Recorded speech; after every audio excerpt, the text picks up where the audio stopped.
जय गुरु समस्तंकु way to सत्संग YouTube channel को स्वागत। आजिर दिव्य अनुभूति रे आमे कथा हबा श्री शैलेंद्रनाथ भट्टाचार्यंकर अनुभूति। विषयटीर ना नैवेद्य।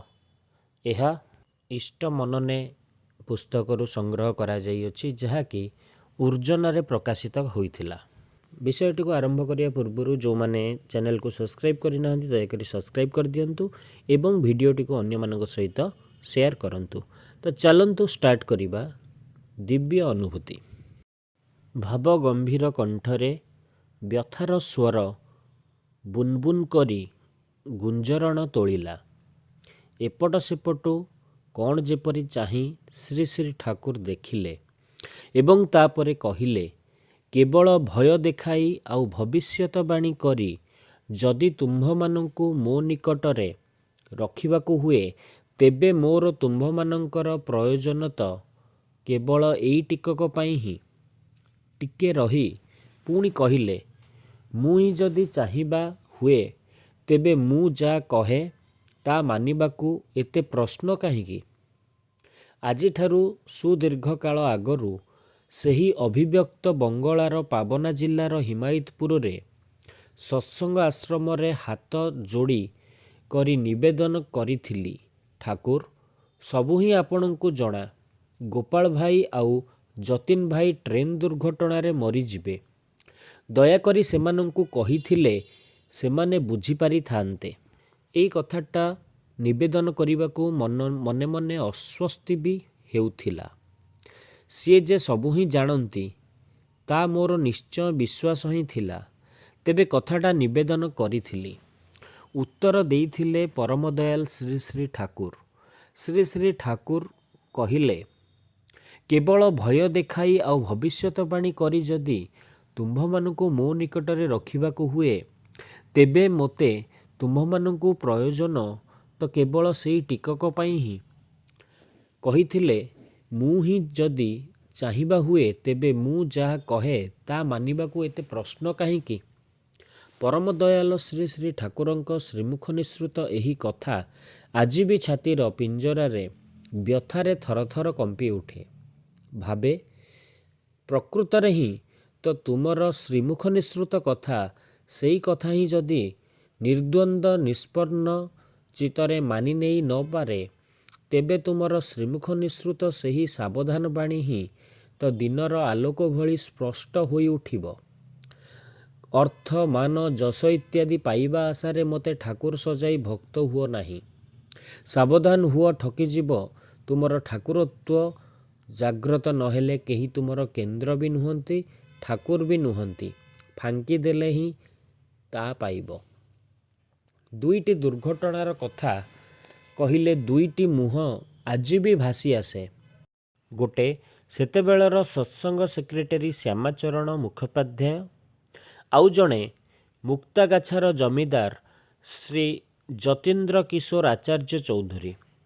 ଶ୍ୟାମାଚରଣ ମୁଖୋପାଧ୍ୟାୟ ଓରଫ ଗୋପାଳ ଭାଇ ଆଉ ଫିନାଲଥ୍ରୋପି ଅଫିସର କର୍ମୀ ଦୁର୍ଗାଚରଣ ସରକାର ଦୁଇଜଣ ହିଁ ଅନୁମତି ଚାହିଁଲେ ପରମ ଦୟାଲ ଶ୍ରୀ ଶ୍ରୀ ଠାକୁରଙ୍କ ନିକଟରୁ ଫରିଦପୁର ଜିଲ୍ଲାର ରାଜବାଡ଼ି ଯିବା ପାଇଁ। ଅନିଚ୍ଛା ପ୍ରକାଶ କରିଲେ ଶ୍ରୀ ଶ୍ରୀ ଠାକୁର। ଯିବାକୁ ବାରଣ କରିଲେ। ବହୁତ ଥର ବହୁ ଭାବେ ଦେଖିଛି। ହୁଏତ କେହି ପଚାରିଲେ, ଠାକୁର ମୁଁ ପାଟର ବ୍ୟବସାୟ କରିବି ଠିକ୍ କରି ଆସିଛି, ଆପଣ ମୋତେ ଆଶୀର୍ବାଦ କରନ୍ତୁ। ଶ୍ରୀ ଶ୍ରୀ ଠାକୁର ଉତ୍ତର ଦେଇଛନ୍ତି, ଭଲ, ଆଶୀର୍ବାଦ ତ ଅଛି ହିଁ ମୋର। ଦେଖିଛି ଆଉ ଜଣେ ପଚାରିଲେ, ଠାକୁର ମୁଁ ଗୋଟେ ତେଜରାତି ଦୋକାନ କରିବି ବୋଲି ଭାବୁଛି, ଆପଣଙ୍କର କ'ଣ ଇଚ୍ଛା ତାହା ହିଁ ଜାଣିବାକୁ ଆସିଛି ମୁଁ। ହୁଏତ ଶ୍ରୀ ଶ୍ରୀ ଠାକୁର ଉତ୍ତର ଦେଇଛନ୍ତି, ଖୁବ୍ ଭଲ, ନିଜେ ଦେଖି ଶୁଣି କର, ବ୍ୟବସାୟ ନୀତି ଜାଣି ନେଇ ସେଇ ଭାବେ ଚାଲ। ନହେଲେ ଉତ୍ତର ଦେଇଛନ୍ତି, ତେଜରାତି ନ କରି ତରିତରକାରୀର ବ୍ୟବସାୟ କର ଯାଇ। ଯେଉଁଠାରେ ପ୍ରଶ୍ନକର୍ତ୍ତା ନିଜର ଇଚ୍ଛାକୁ ପରମ ଦୟାଲଙ୍କ ଇଚ୍ଛା ଉପରେ ଛାଡ଼ି ଦେଇଛନ୍ତି ସେଠାକାର ଉତ୍ତର, ଆଉ ଯେଉଁଠାରେ ପ୍ରଶ୍ନକର୍ତ୍ତା ନିଜର ଇଚ୍ଛାକୁ ହିଁ ପରମ ଦୟାଲଙ୍କ ନିକଟରୁ ଆଶୀର୍ବାଦ ବା ଅନୁମତି ନାମରେ ଆଦାୟ କରିବାକୁ ଚେଷ୍ଟା କରିଛନ୍ତି ସେଠାକାର ଉତ୍ତର ଦେଖିଛି ଅନ୍ୟ ପ୍ରକାର।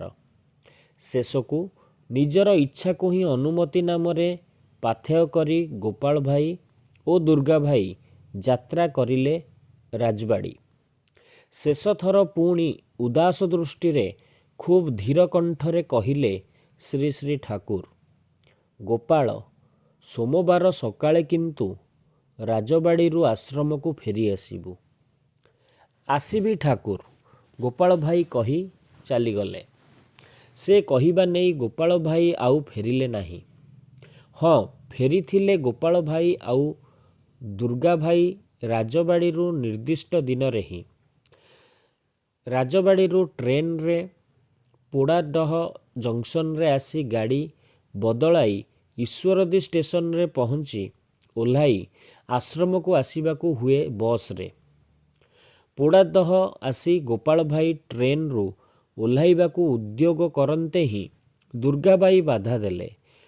ଦୁର୍ଗା ଭାଇ କହିଲେ, ଗୋପାଳ ଭାଇ, ମୁଁ କଲିକତାର ଟିକେଟ କିଣିଛି। ଗୋପାଳ ଭାଇ କଲିକତା ଯିବାକୁ ଅସ୍ୱୀକାର କରିଲେ। ଗୋପାଳ ଭାଇ କହିଲେ, ଆଜି ସକାଳେ ଆଶ୍ରମକୁ ଫେରିବି କହି ଆସିଛି ଶ୍ରୀ ଶ୍ରୀ ଠାକୁରଙ୍କୁ। କଥାରେ କଥାରେ ଗାଡ଼ି ଛାଡ଼ିଦେଲା। ଓହ୍ଲାଇବାକୁ ଯାଇ ବି ଓହ୍ଲାଇ ହେଲା ନାହିଁ ଗୋପାଳ ଭାଇଙ୍କର। ତାପରେ ଶେଷ ରାତ୍ରିର ଅନ୍ଧକାରରେ ମଜଇଦାରେ ଲାଇନଚ୍ୟୁତ ହେଲା ଟ୍ରେନ। ଗୋପାଳ ଭାଇ ଆଉ ଦୁର୍ଗା ଭାଇ ଦୁଇଜଣ ହିଁ ଶେଷ ହୋଇଗଲେ। ଗୋପାଳ ଭାଇଙ୍କର ମୃତଦେହ ସନ୍ତାକ୍ତ କରିବାକୁ ଅସୁବିଧା ହୁଏ ନାହିଁ, ଅବିକୃତ ଥିଲା। ଦୁର୍ଗା ଭାଇଙ୍କର ଦେହ ସନ୍ତାକ୍ତ କରାଯାଇଥିଲା ତାଙ୍କ କୋଚାର ଖୁଣ୍ଟରେ ବନ୍ଧାଯାଇଥିବା ନିଜର ହାତରେ ଲେଖା ଖଣ୍ଡେ କାଗଜରେ ଶ୍ରୀ ଶ୍ରୀ ଠାକୁରଙ୍କ ଦିଆ ଏହି ବାଣୀଟି ଦେଖି। ପ୍ରଶ୍ନ ମୋର ଅସ୍ତେ ଯାଉ ରହୁ ଦୂରେ ଯୁକ୍ତି, ତୁମର ବ୍ରତ କରିବି ପାଳନ ମରଣ ସ୍ତବ୍ଧ କରି। ଯେଉଁଦିନ ରାଜବାଡ଼ି ଯାତ୍ରା କରିଥିଲେ ସେହିଦିନ ସକାଳେ ହିଁ ବାଣୀଟି ଲେଖି ନେଇଥିଲେ ଦୁର୍ଗା ଭାଇ। ଲେଖିନେଲେ ବି ପ୍ରଶ୍ନ ଏବଂ ଯୁକ୍ତିକୁ ଦୂରେଇ ବ୍ରତ ପାଳନ ପୂର୍ଣ୍ଣ ଆଉ କରିପାରି ନାହାନ୍ତି। ଆଉ ଗୋଟେ ଜୀବନ, ସେ ଜୀବନ ମୁକ୍ତାଗାଛାର ଜମିଦାର ଯତୀନ୍ଦ୍ର କିଶୋର ଆଚାର୍ଯ୍ୟ ଚୌଧୁରୀ। ଶ୍ରୀ ଶ୍ରୀ ଠାକୁରଙ୍କ ସତ୍ନାମରେ ଦୀକ୍ଷିତ ଯତୀନ ଭାଇ ବହୁଥର ଆଶ୍ରମକୁ ଆସିଛନ୍ତି ଏବଂ ରହିଛନ୍ତି। ସେଦିନ ବି ଆସିଲେ। କଲିକତାରୁ ମୁକ୍ତାଗାଛା ଯିବା ପଥରେ ଆଶ୍ରମକୁ ଶ୍ରୀ ଶ୍ରୀ ଠାକୁରଙ୍କ ଦର୍ଶନରେ। ଶ୍ରୀ ଶ୍ରୀ ଠାକୁର ତାଙ୍କ ମଧ୍ୟଭ୍ରାତା ପରମ ପୂଜନୀୟ ଖେପୁଦାଙ୍କ ଗୃହର ବାରଣ୍ଡାରେ କାଠ ବେଞ୍ଚରେ ବସିଥିଲେ। ଆମେମାନେ ବି ବହୁ ଲୋକ ଥିଲୁ ଆଖପାଖରେ। ସମୟ 4ଟା ହେବ ହୁଏତ। ସେହି ସମୟରେ ଆସିଲେ ଯତୀନ ଭାଇ। ଆସି ଶ୍ରୀ ଶ୍ରୀ ଠାକୁରଙ୍କ ଚରଣରେ ପ୍ରଣାମ ନିବେଦନ କରି ହାତ ଯୋଡ଼ି କହିଲେ, ଠାକୁର, ମୁଁ ଆଜି ହିଁ ରାତି ଗାଡ଼ିରେ ମୁକ୍ତାଗାଛା ଯାତ୍ରା କରିବି ବିଶେଷ କାର୍ଯ୍ୟ ପାଇଁ। ଶ୍ରୀ ଶ୍ରୀ ଠାକୁର ଧୀର କଣ୍ଠରେ କହିଲେ, ଏବେ ତ ବିଶ୍ରାମ କରନ୍ତୁ, ହାତ ମୁହଁ ଧୋଇ କିଛି ଖାଇ ଆସନ୍ତୁ, ତାପରେ ଦେଖାଯିବ। ଯତୀନ ଭାଇ ସଙ୍ଗେ ସଙ୍ଗେ କହିଲେ, ଆପଣ ମୋତେ ବାରଣ କରିବେନି ଠାକୁର, ମୋତେ ଯିବାକୁ ହିଁ ହେବ। ମୁଁ ପାବନାରୁ ଟ୍ୟାକ୍ସି ଭଡ଼ା କରି ହିଁ ନେଇ ଆସିଛି ଯିବା ପାଇଁ। ଶ୍ରୀ ଶ୍ରୀ ଠାକୁର କହିଲେ, ଟ୍ୟାକ୍ସି ଛାଡ଼ି ଦିଅନ୍ତୁ, ଯିବାକୁ ହିଁ ଯଦି ହୁଏ ମୋ ଗାଡ଼ି କରି ହିଁ ପଠାଇ ଦେବି, ରୁହନ୍ତୁ ଗୋଟେ ଦିନ। ଯତୀନ ଭାଇ ଅସହିଷ୍ଣୁ ହୋଇ କହିଲେ, ନା ଠାକୁର, ଆପଣ ମୋତେ ବାଧା ଦେବେ ନାହିଁ। ଉଠିଗଲେ ଯତୀନ ଭାଇ। ଶ୍ରୀ ଶ୍ରୀ ଠାକୁରଙ୍କର ଭକ୍ତ କିଶୋରୀ ମୋହନଙ୍କୁ କହିଲେ, ଡାକ୍ତର ଯତୀନ ଭାଇଙ୍କୁ ବୁଝାଇ ସୁଝାଇ ଆଜି ରଖିନିଅ। କିଶୋରୀ ଭାଇଙ୍କ କଥାକୁ ଅମଳ ଦେଲେ ନାହିଁ ଯତୀନ ଭାଇ। ଯିବା ପାଇଁ ପ୍ରସ୍ତୁତ ହୋଇ ଆସିଲେ ଯତୀନ ଭାଇ। ଶ୍ରୀ ଶ୍ରୀ ଠାକୁରଙ୍କ ଚରଣରେ ପ୍ରଣାମ କରି ଉଠନ୍ତେ ହିଁ ଶ୍ରୀ ଶ୍ରୀ ଠାକୁର ଭାରାକ୍ରାନ୍ତ କଣ୍ଠରେ କହିଲେ, ଯିବେ ହିଁ ଯେତେବେଳେ ବଡ଼ ବୋଉ ନିକଟରେ କିଛି ଖାଇ ଦେଇ ଯାଆନ୍ତୁ। ପରମାରାଧ୍ୟ ଶ୍ରୀ ଶ୍ରୀ ବଡ଼ମାଙ୍କ ଦିଆ ଗୋଟେ ବାଟି ଦୁଧ ଆଉ 4ଟି ବଡ଼ ରସଗୋଲା ଖାଇ ପାବନାରୁ ଭଡ଼ା କରା ଟ୍ୟାକ୍ସିରେ ଉଠି ସାଙ୍ଗରେ ଯେଉଁ ଲୋକଟି ଥିଲା ତାକୁ ନେଇ ଯାତ୍ରା କରିଲେ ଈଶ୍ୱରଦୀ। ଟ୍ୟାକ୍ସି ସାମ୍ନାରେ ସିଟ୍ରେ ଚାଳକର ବାମ ପାଖରେ ବସିଲେ ଯତୀନ ଭାଇଙ୍କ ସଙ୍ଗୀ ଲୋକ। ପଛ ସିଟ୍ରେ ଯତୀନ ଭାଇ ବସନ୍ତି। ପାବନା ସହରର କିଛି ଦୂରରେ ରାସ୍ତା ପାର୍ଶ୍ୱରେ ଗୋଟେ ଗଛ ସଙ୍ଗେ ଧକ୍କା ଖାଇଲା ଟ୍ୟାକ୍ସି। ସମ୍ମୁଖ ସିଟ୍ରେ ଅକ୍ଷତ ରହିଲେ ଚାଳକ ଓ ଯତୀନ ଭାଇଙ୍କ ସଙ୍ଗୀ। ପଛ ସିଟ୍ରେ ମୁଣ୍ଡରେ ଗୁରୁତର ଆଘାତ ପାଇ ଶେଷ ନିଶ୍ୱାସ ତ୍ୟାଗ କରିଲେ ମୁକ୍ତାଗାଛାର ଜମିଦାର ଯତୀନ କିଶୋର ଆଚାର୍ଯ୍ୟ ଚୌଧୁରୀ। ଗୋପାଳ ଭାଇ ଆଉ ଯତୀନ ଭାଇ, ଦୁଇଟି ଘଟଣା ସମୟରେ ହିଁ ମୁଁ ଥିଲି ଆଶ୍ରମରେ। ଦୁର୍ଘଟଣାର ବିସ୍ତାରିତ ବିବରଣ ପାଇଁ ମୋର ବକ୍ତବ୍ୟ ତୋଳି ଧରିବାକୁ ବସିନି। କେବଳ ଗୋଟେ କଥା, ଯେଉଁ କଥା ବାରମ୍ବାର ଏହି ଦୁଇଟି କାହାଣୀ ମନେ ପଡ଼ିଲେ ହିଁ ମନରେ ଭାସି ଆସେ, ସେ କଥା ହେଲା ମୋତେ ଠାକୁର ସଜାଇ ଭକ୍ତ ହୁଅନା, ସାବଧାନ ହୁଅ ଠକିବ। ମନରେ ଭାସେ ସେଇ ସଙ୍ଗେ ତାଙ୍କର ହିଁ ଶ୍ରୀମୁଖର ଆଉ ଗୋଟେ ବାଣୀ। ସେ ବାଣୀଟି ତାଙ୍କର ହିଁ ଶ୍ରୀହସ୍ତ ଲିଖିତ ସତ୍ୟାନୁସରଣର ବାଣୀ। ସତ୍ ଚାଳକ ପତଳା ଅହଂଯୁକ୍ତ। ସିଏ ନିଜେ ତାଙ୍କ କ୍ଷମତା କୌଣସି ମତେ ହିଁ ତୁମ ନିକଟରେ ଜାହିର କରିବେନି ଏବଂ ସେଥିପାଇଁ ତୁମର ଭାବାନୁଯାୟୀ ତୁମକୁ ଅନୁସରଣ କରିବେ। ଆଉ ଏହା ସତ୍ ଚାଳକର ସ୍ୱଭାବ। ତେଣୁ ଜୀବନରେ ଯଦି ଏ ସୌଭାଗ୍ୟ ହୁଏ ତାଙ୍କ ଚରଣରେ ଆଶ୍ରୟ ପାଇବାର, ତାଙ୍କ ମହାମନ୍ତ୍ରରେ ଦୀକ୍ଷିତ ହେବାର, ତେବେ ସେହି ସୌଭାଗ୍ୟର ଜୀବନକୁ ନିରବଚ୍ଛିନ୍ନ ଭାବରେ ତାଙ୍କରି ହିଁ ଇଚ୍ଛା ପୂରଣ ପଥରେ ଚଳମାନ ରଖିବା ହିଁ ତ ସାଧନା। ବିଶ୍ୱାସ, ଭକ୍ତି, ନିଷ୍ଠା, ଆନୁଗତ୍ୟ ଓ କୃତି ସମ୍ବେଗ ଯେଉଁ ଜୀବନରେ ଯେତେ ଦୂର, ସେଇ ଜୀବନ ସେତେ ଉଜ୍ଜ୍ୱଳ। ତାଙ୍କ ଆଦେଶ ପାଳନ କରିବା ହିଁ ତ ଜୀବନ ଯଜ୍ଞର ପରମାତ୍ମ ନୈବେଦ୍ୟ। ପରମ ଦୟାଲ ଶ୍ରୀ ଶ୍ରୀ ଠାକୁରଙ୍କ ଶ୍ରୀହସ୍ତ ଲିଖିତ ବାଣୀ।